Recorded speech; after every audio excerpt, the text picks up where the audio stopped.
Hello there, Brother Woody with the Order of Disorder here, and still crazy after all these beers starts right now.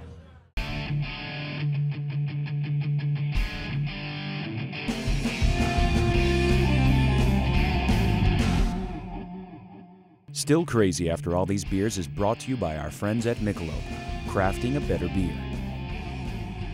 And Porta Pong, the world's #1 best-selling inflatable beer pong table at portapong.com.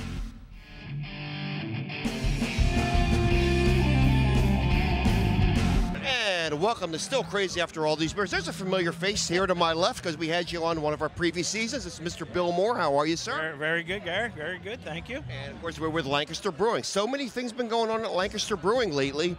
The company, I mean, you guys are still turning out some absolutely remarkable beer. I'm drinking the Amish 4-grain. Okay, yep. Yeah, we're still doing our old traditional ones that we've done, our 4-year rounds, our milk stout, our Amish 4-grain pale ale, our hop hog IPA, and our strawberry wheat.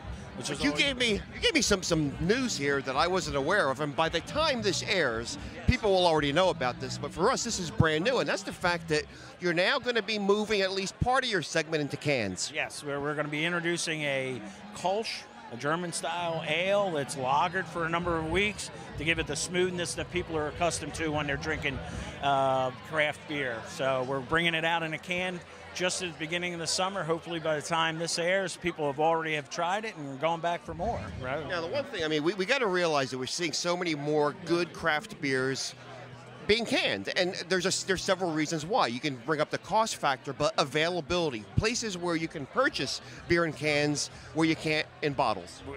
That's one of the factors. The fact that a lot of places don't allow glass, especially swimming pools, golf courses. You know, you're hiking or something like that. A can's a little easier to pack in, pack out. And the package isn't the can that we grew up with. You and I grew up in a day when metal cans, steel cans lent to a bad taste, and that's long gone. You'll see a lot of craft beers in cans, a lot of good craft beer in cans. It's a nicer package. There's less oxygen pickup. They chill down faster, and you're ready to go quicker. You can't beat that. You brought up a valid point, and that's back in the old days, back when you and I were probably growing up and you know, drinking canned beer. Beer actually touched metal, and it doesn't any longer. Only in a keg. Absolutely, that's right. And what's an element that destroys beer? Exposure to light, and you're certainly not going to have that in cans. That's it. You don't get the light, you don't get the oxygen pickup because cans are filled right to the top. Not like a bottle where you have that little bit of a headspace in there. So that's another factor. I mean, we're hoping for big things with the can, and I think that we're following a good trend. There's a lot of guys that are doing it. The Sly Fox has been doing it for a couple years now with great results. We don't want to miss out on that. We want people to be able to enjoy our beer wherever they go. So if it takes putting some of them in a can, we're going to do that. That's it. Right, exactly. So for you guys who are out there saying, "Oh, I can't drink craft beer in a can," you've got to get on board with it because that's going to be the coming thing, and we're already seeing it. Right. You got to give it a try. Absolutely. You know, you can always pour it in a glass.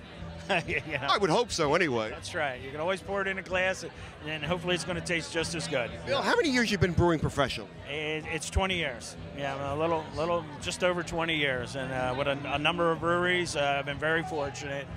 Some great breweries over the last 20 years. And the whole craft industry, I mean, I wouldn't believe we'd be at festivals 20 years after I started with this kind of crowd, with this kind of interest. And you look out here today, this crowd, it's across the range of ages. It's not just the young guys, some of the older, middle-aged guys. They're all out here, they're experimenting. And it's all about craft beer, and we got a great selection here today, and it's only going to get better. As more and more people get interested, more and more people are going to be more accepted to it, and they're going to try it. You know, so. And Bill, you're doing a remarkable job, as you have been for the last 2 decades. We got 2 more decades left in you, or what? Boy, I hope so. I plan to be here until the end. Take a look at this Kolsch from Lancaster Brewing. Should be available now as we're speaking by the time you're watching this episode. And don't forget about all the other great Lancaster products as well. Yep, we have them all. We're doing seasonal, draft seasonals all the time. Coming out with some special stuff. By the time this is, some people would have had our Rumspringer, which was a golden Bock made with honey. We launched during Beer Week, you know, so we're always something up my sleeve. Yeah. Bill, thanks for joining us again. Thank you. You guys have always been friends to the show. Yeah. Cheers. Cheers. We'll see you next time on Still Crazy.